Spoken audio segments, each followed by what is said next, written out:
Hello everyone, my name is Ranjana Yadav और आज हम पढ़ने जा रहे हैं एनसीईआरटी क्लास 10th हिस्ट्री का chapter number 2 nationalism in India, जिसमें हम आज टॉप 20 इंपॉर्टेंट एमसीक्यूज करेंगे, जिसका पार्ट 2 है। और ये आपके सीबीएसई बोर्ड, स्टेट बोर्ड और किसी भी कॉम्पिटिटिव एग्जाम्स में बहुत हेल्पफुल रहेगा। तो स्टार्ट करते हैं टॉप 20 क्वेश्चंस, जिसमें क्वेश्चन नंबर 1 आपके सामने है। At the Congress session at Dash in December 1920, a compromise was worked out and the non-cooperation program was adopted. Option A, Allahabad. Option B, Bombay. Option C, Nagpur. Option D, Kolkata. दिसंबर 1920 में dash में कांग्रेस के अधिवेशन में एक समझौता किया गया था और असहयोग कार्यक्रम को अपनाया गया था। तो आपसे ये पूछ रहा है कि जब कांग्रेस के किस अधिवेशन में 19 जो दिसंबर 1920 में हुआ था, जिसमें क्या अपनाया गया था? नॉन कॉपरेशन मूवमेंट को अपनाया गया था, असहयोग आंदोलन को अपनाया गया था। तो वो कहाँ पे हुआ था अधिवेशन आपका? ठीक है, option A Allahabad, option B Bombay, option C Nagpur और ऑप्शन डी कलकत्ता। तो असहयोग आंदोलन कहाँ पे अपनाया गया था? कांग्रेस के नागपुर सेशन में, कांग्रेस के नागपुर सेशन में। ठीक है, नेक्स्ट क्वेश्चन है question number 2। Which of the following statements about the effect of the non-cooperation movement are true? आपको ये बताना है कि इसमें से कौन सा सही है या नहीं है। ठीक है, option A, the import of foreign cloth halved between 1921 and 1922. Option B, in many places, merchants and traders refused to trade in foreign goods or finance foreign trade. Option C, production of Indian textile, meals and handlooms went up. Option D, all of the above statements are true. ठीक है, असहयोग आंदोलन के प्रभाव के बारे में निम्नलिखित में से कौन सा कथन सत्य है, आपको ये बताना है। ऑप्शन ए बोल रहा है कि विदेशी कपड़ों का आयात जो 1921 और 22 के बीच में आधा हो गया था। ऑप्शन बी, कई स्थानों पर व्यापारियों ने विदेशी वस्तुओं में व्यापार करने या विदेशी व्यापार के वित्त पोषण से इनकार कर दिया था, मतलब वो इन्वेस्टमेंट नहीं करेंगे किसी भी फॉरेन ट्रेड्स में। ठीक है, ऑप्शन सी, भारतीय वस्त्र मिलों और हथकरघा का उत्पादन बढ़ा था, क्योंकि उन्होंने क्या किया था? उन्होंने कहा था कि हम जो है फॉरेन्स के कोई भी कपड़े वो नहीं करेंगे, हम खुद से अपने हाथों से बने इंडियन जो प्रोडक्ट्स हैं, इंडियन मील्स जो हैं, उसका हम यूज करेंगे, उसके कपड़े पहनेंगे। तो ऑप्शन डी, उपरोक्त सभी कथन सत्य हैं। तो क्या हुआ था नॉन कॉपरेशन में? सारी चीजें हुई थी, सारी चीजें सत्य है कि 1920 और 22 के बीच में जो विदेशी कपड़ों का आयात है वो आधा हो गया था। व्यापारियों ने विदेशी वस्तुओं में व्यापार और निवेश करने से मना कर दिया था। भारतीय मिलें खुद ही खुल गई थी, जहां पे क्या हो गया था आपका? ये शुरू हो गया था। ठीक है, non cooperation movement.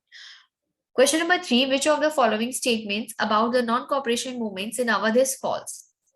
Option A, the non-cooperation movement here was against talukdars and landlords. Option B, in Awadh, the peasants were led by Baba Ramchandra. Option C, the tenants had no security of tenure. Option D, the penance did not demand abolition of beggar. ठीक है, तो अवध में असहयोग आंदोलन के बारे में कौन सा कथन असत्य है, आपको ये बताना है। ऑप्शन ए, यहाँ असहयोग आंदोलन तालुकदारों और जमींदारों के खिलाफ था। ऑप्शन बी, अवध में किसानों का नेतृत्व बाबा रामचंद्र के द्वारा किया गया था। ऑप्शन सी, किराएदारों के पास कार्यकाल की कोई सुरक्षा नहीं थी। ऑप्शन डी, किसानों ने बेगार के उन्मूलन की मांग नहीं की थी। ठीक है, तो क्या होगा इसका? ऑप्शन नंबर डी, ये कथन असत्य है कि पीजेंट्स ने डिमांड नहीं की थी, उन्होंने मांग की थी, क्योंकि उनके पास क्या था? पैसे नहीं थे ऋण देने के लिए, और ये लोग उनपे क्या जबरदस्ती कर रहे थे। ठीक है, तो ये ऑप्शन यहाँ पे गलत है। फिर है question number 4। The tribal people revolted against the British due to which of the following reasons? Option A, the tribal peoples were prevented from entering the forest to graze their cattle. Option B, the tribal people were prevented from collecting fuel, wood, and fruits. Option C, the traditional rights of tribal people were denied. Option D, all of the above options are correct. तो आदिवासी लोगों ने निम्नलिखित में से किस कारण से अंग्रेजों के खिलाफ क्या किया था? विद्रोह किया था। ऑप्शन ए, आदिवासी लोगों को अपने मवेशियों को चराने के लिए जंगलों में प्रवेश करने से रोका गया था। ऑप्शन बी, जनजातीय लोगों को ईंधन की लकड़ी और फल एकत्र करने से रोका गया था। ऑप्शन सी, जनजातीय लोगों के पारंपरिक अधिकारों से वंचित कर दिया गया था। ऑप्शन डी, उपरोक्त सभी विकल्प सही हैं। तो इसमें क्या होगा कि all of the options are correct. ठीक है, सभी सही हैं कि उन लोगों को जंगल में चराने के लिए मना कर दिया था। ठीक है, कि आप अपने जानवरों को वहां पे चराने के लिए नहीं लेके जाएंगे, वहां पे आप पेड़ को नहीं काटेंगे, फलों को नहीं काट तोड़ के लेके जाएंगे।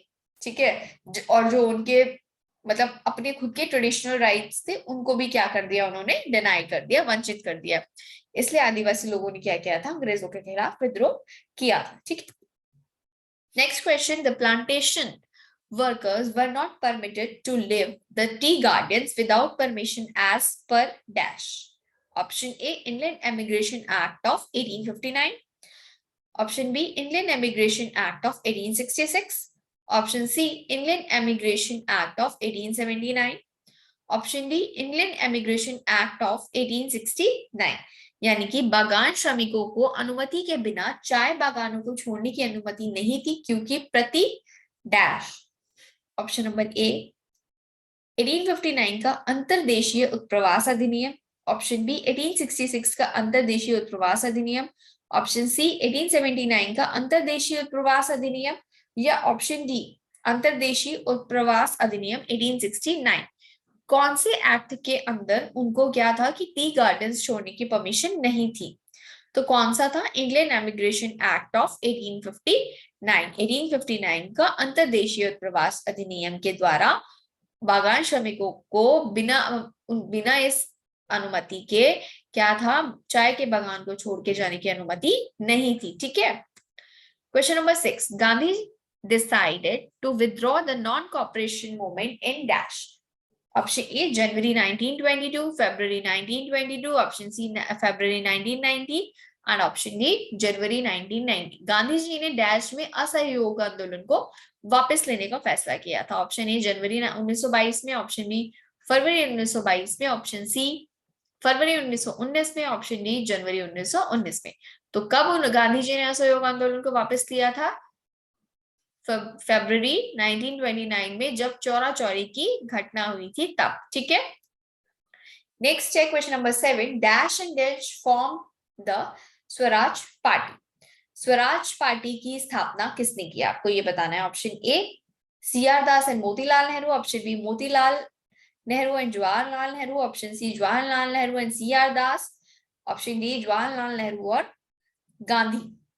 ठीक है, तो क्या है, सीआर दास और मोतीलाल नेहरू ने मिलके क्या फॉर्म किया था?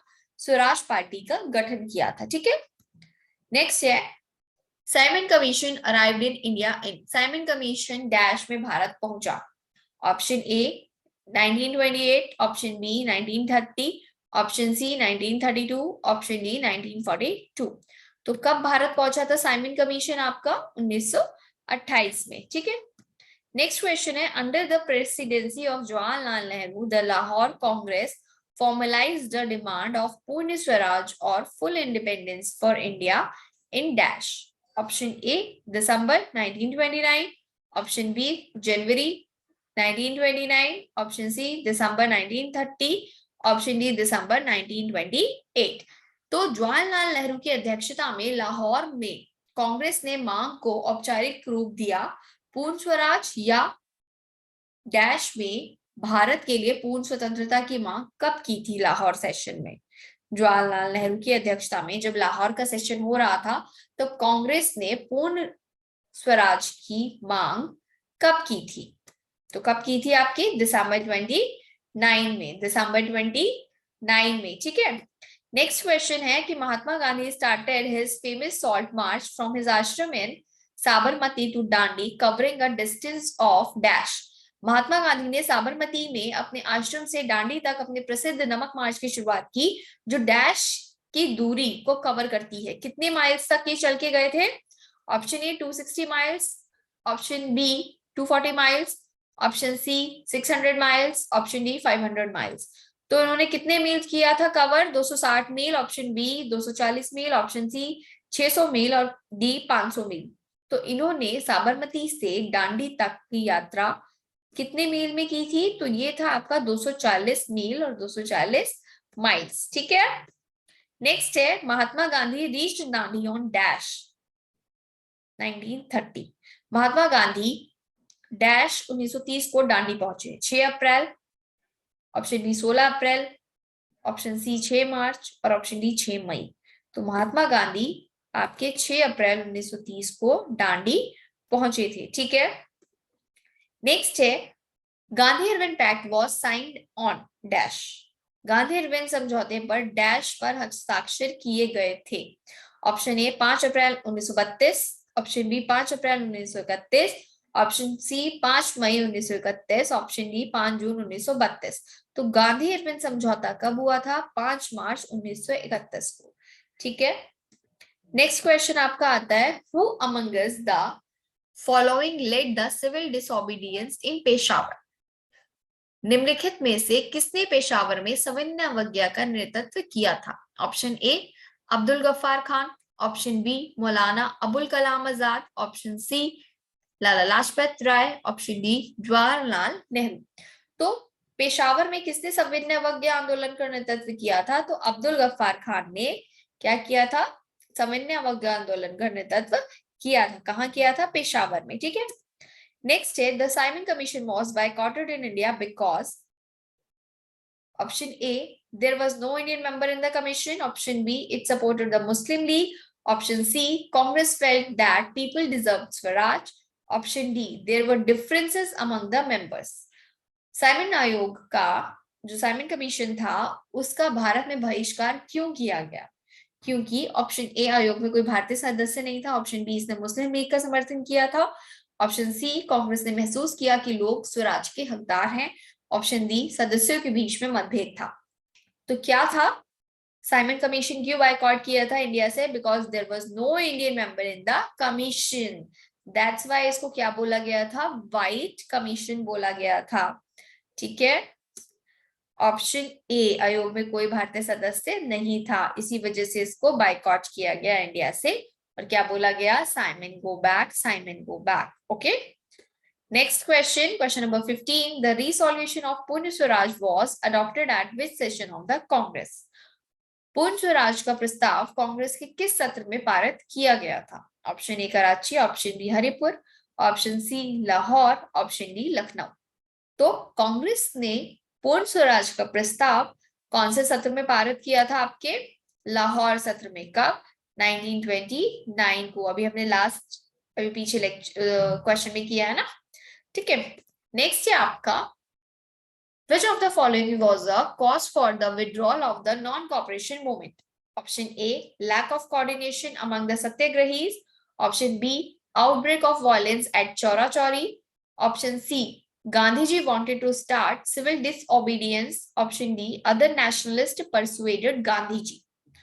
निम्नलिखित में से कौन सा असहयोग आंदोलन को वापस लेने का एक कारण था? ऑप्शन ए सत्याग्रही में तालमेल की कमी थी, ऑप्शन बी चौरा चौरी में हिंसा का प्रकोप, ऑप्शन सी गांधी जी सविनय अवज्ञा शुरू करना चाहते थे, ऑप्शन डी अन्य राष्ट्रवादियों ने गांधी जी को राजी किया था। तो क्या था इसमें? Outbreak of violent at Chaura Chauri, that's why क्या हुआ था? गांधी जी ने नॉन कॉपरेशन मूवमेंट को वापस ले लिया था। ठीक है। चौरा चौरी की हिंसा के कारण असहयोग आंदोलन को वापस ले लिया था। उसके बाद क्वेश्चन नंबर 17 है who led the peasant movements in Oudh, इसको औध बोलते हैं। ठीक है। During the non cooperation movement. Option A Motilal Nehru, option B Mahatma Gandhi, option C Baba Ramchandra, option D Sardar Patel. असहयोग आंदोलन के दौरान अवध में जो किसान आंदोलन हो रहा था उसका नेतृत्व किसने किया था? Option A Motilal Nehru, option B Mahatma Gandhi, option C Baba Ramchandra and option D Sardar Patel. तो अवध जो था किसान आंदोलन उसका नेतृत्व आपके बाबा रामचंद्र ने किया था। ठीक है। नेक्स्ट क्वेश्चन, नेम द सन्यासी who was an indentured labour in Fiji. उस सन्यासी का नाम बताइए जो फिजी में एक गिरमिटिया मजदूर था। ठीक है। Option A Baba Ramchandra, option B Baba Ramdev, option C Baba Sitaraman and option D Baba Jaidev. तो कौन सा था जो फिजी में एक इंडेंचर्ड लेबर थे? तो वो थे आपके बाबा रामचंद्र। ठीक है। नेक्स्ट क्वेश्चन है आपका, the concept of non cooperation was turn into a movement through the option A surrender of government awarded titles, option B boycott of foreign goods and schools, option C boycott of civil services, army, police, courts and legislative councils, and option D all of these. असहयोग की अवधारणा के माध्यम से एक आंदोलन में बदल दिया गया था। क्या? ऑप्शन ए सरकार द्वारा प्रदत्त उपाधियों का समर्पण, ऑप्शन बी विदेशी वस्तुओं और स्कूलों का बहिष्कार करके, ऑप्शन सी सिविल सेवाओं, सेना, पुलिस, न्यायालयों और विधान परिषदों का बहिष्कार करके, और ऑप्शन डी ये सभी। तो नॉन कॉपरेशन मूवमेंट कैसे बदला था इन लोगों ने? क्या किया था नॉन कॉपरेशन में? कॉपरेट नहीं किया था ब्रिटिश गवर्नमेंट के साथ, और ये सारी चीजें उन्होंने की थी कि गवर्नमेंट को उनके सारे अवार्ड्स वापस कर दिए थे, सारे फॉरेन गुड्स और स्कूल्स का बहिष्कार कर दिया था, बायकॉट कर दिया था, सिविल सर्विसेज, आर्मी, पुलिस सब चीजों से जाने मना कर दिया था, और फिर घर पे ही बैठ के क्या किया था? नॉन कॉपरेशन मूवमेंट किया था। ठीक है, लास्ट क्वेश्चन आज का, what was the England immigration act of 1859 about? Option A relaxation towards the plantation workers in Assam, option B plantation workers were not permitted to leave the tea gardens without permission, option C free mobility for the plantation workers, option D workers defied the authorities and left the plantation. तो 1859 का अंतरदेशीय उत्प्रवास अधिनियम किस बारे में था? Option ए असम में बागान श्रमिकों के प्रति छूट, ऑप्शन बी बागान श्रमिकों को अनुमति के बिना चाय बागानों से बाहर निकलने की अनुमति नहीं थी, ऑप्शन सी बागान कामगारों के लिए निःशुल्क गतिशीलता, ऑप्शन डी कामगारों ने प्राधिकारों की अवहेलना की और बागानों को छोड़ दिया। तो क्या था इनलैंड इमिग्रेशन एक्ट?